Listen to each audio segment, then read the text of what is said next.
Dan saya selalu bercita-cita pengen jadi hafiz Al-Quran. Harus ada cita-cita dari kita, harus jadi hafiz. Sedikit bicara tentang bab hafal Quran, buat kita yang gak mondok nih. Kalau teman-teman pengen jadi hafiz, targetnya jangan setahun atau 6 bulan hafal. Itu jadi putus asa nanti. Memang motivasinya ada orang yang 3 bulan hafiz, 6 bulan hafiz, setahun hafiz. Tapi kan dia mondok, 24 jam menghafal Quran. Kita kan banyak kesibukan yang lain, yang lebih realistis. Berapa? 6 tahun hafiz. Gimana cara 6 tahun hafiz? Sekarang rata-rata usia kita berapa? Sebutlah rata-rata 20 tahun ya. Ada yang 22, ada yang 19, rata-rata 20 tahun. Ustadz segitu juga? Ya kurang lebih lah. Rata-rata 20 tahun. Berarti 26 tahun itu cepat banget. Ya udah deh, jangan terlalu 6 tahun, 10 tahun. Kalau kita mau menghafal Quran 10 tahun hafiz, berarti sehari kita cuma perlu menghafal 2 baris. Sehari 2 baris. Dibagi 5 waktu sholat. 2 baris itu alif lam mim dzalikal kitabul la raiba fihi hudal lil muttaqin alladzina yu'minuna bil ghaib. Segitu. Enggak sampai 1 ayat kan? Nah, cara ngafalnya subuh alif lam mim, udah beres. Susahnya di mana coba? Subuh teman alif, zuhur dzalikal kitabul la raiba fihi. Asar hudal lil muttaqin. Maghrib alladzina yu'minun. Isya bil ghaib. Selesai. 1 hari 2 baris. Tapi butuh istiqomah, butuh dawam, konsisten. Kalau sehari 2 baris, maka 10 tahun. 10 tahun itu gak lama loh. Saya tuh di Bandung udah 13 tahun, gak kerasa. Seolah-olah baru kemarin saya datang dari Kairo ke Bandung, sekarang udah 13 tahun, gak kerasa gitu aja. Tiba-tiba udah 13 tahun, berarti kalau saya ngafal sehari 2 baris, sekarang udah 3 tahun yang lalu udah selesai tuh. Berarti semua kita bisa jadi hafiz sebetulnya kalau udah lancar tahsinnya. Sehingga kita meninggal berstatus hafiz. Bukan untuk pamer ke orang, bukan untuk taruh di Instagram bio, hafiz Al-Quran. Itu mah bebas lah, terserah niat ya. Saya kan gak mau menjudge kan, ada orang yang menaruh gitu supaya jadi syiar. Ada yang mungkin dia riak, kalau dia riak dia rugi.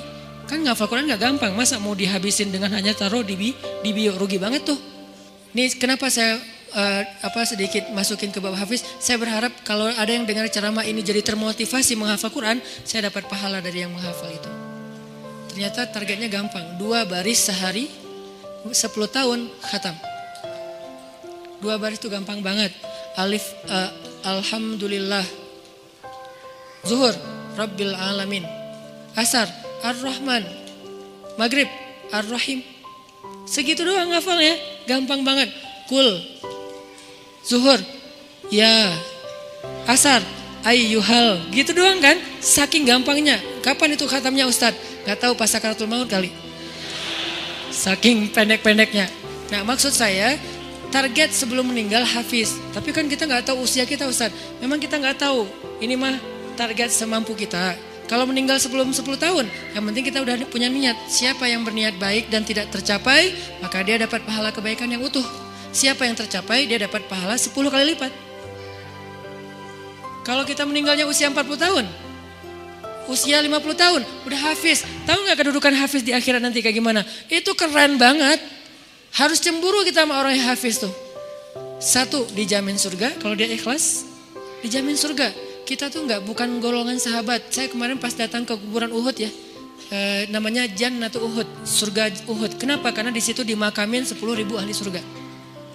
Pas saya datang ke kuburan Uhud, saya ngerasa duduk aja lama di situ ya, mikir beruntung banget ya mereka. Semua dijamin surga.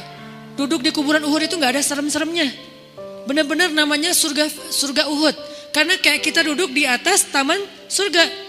Kan datang ke kuburan tuh ada agak-agak serem gimana gitu kan.